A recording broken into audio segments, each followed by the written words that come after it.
Last year, a bunch of Chicago ecologists who say they were just sifting through permits found something intriguing. Despite taking in millions of gallons of Chicago River water each day to cool its air conditioning system, one prominent building hadn't conducted the required environmental assessments. That building is technically owned by the President of the United States. And now, the Illinois Attorney General and a number of environmental groups are suing the Trump Organization to the tune of $90 million.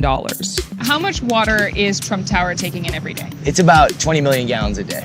20 million gallons a day. And how does that compare to buildings of similar size along the river? It's far in excess of buildings of similar sizes, multitudes.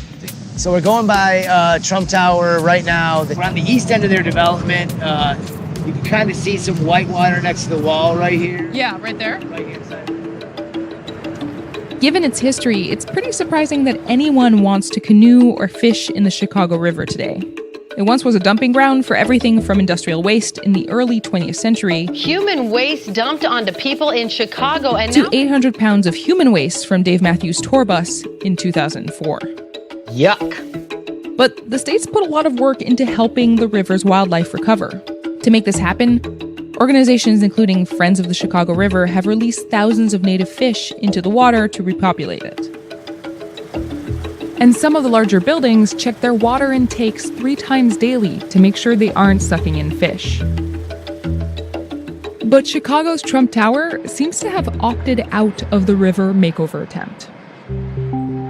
We've installed, as an organization, lots of habitat in the river system, specifically for fish. In addition to that habitat, we've stocked almost 300,000 native Illinois fish in this system. So if you're pulling that water in faster than our fish can swim, those fish can get killed in that system. So that's one big concern of ours. We asked the Trump Organization for comments several times and got no response. So we decided to take a look for ourselves with the help of an underwater drone operator.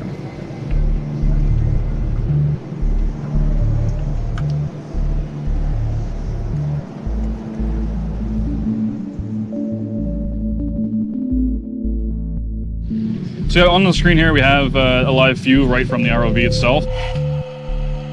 And how's the visibility? The visibility is pretty poor today, but if we get close to the wall you can get a decent image of the wall there. Right. And see if there's any sort of pipes, of course. We can skim along the wall this way and see if there's any sort of holes.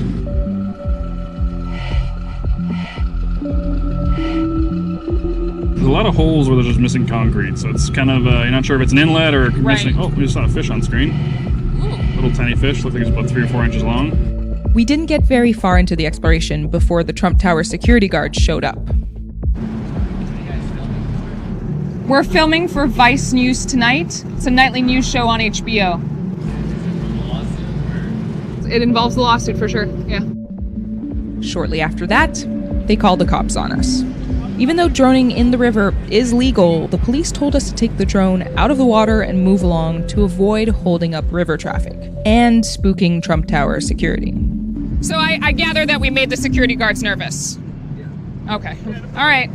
Well, thank you. We're done, thanks. Shortly after the suit was filed, the Trump Organization told reporters that it was disappointed that the Illinois Attorney General would choose to file this suit, adding that, quote, "One can only conclude that this decision was motivated by politics."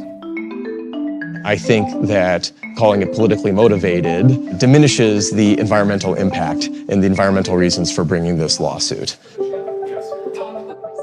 Mark Templeton is one of the lead environmental attorneys overseeing the ongoing litigation. They're the second largest withdrawer of water from the Chicago River, and they're the only one of the top 15 who are not complying with the law. So they can call it politically motivated if they want to, but it is environmentally motivated. How bad is this environmentally speaking? Because there's also a way to look at this and say, yeah, they're taking in lots of water, they're also putting it back, maybe some fish are dying, we don't really know how much. How should people look at this case?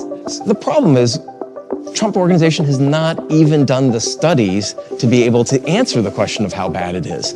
That's why the law requires that as part of them operating in this way and getting a permit. The Clean Water Act presumes essentially that there is a problem until they can show otherwise. So you're asking for upwards of $90 million. That is correct. From what I see is that they consistently are not following the terms of the law.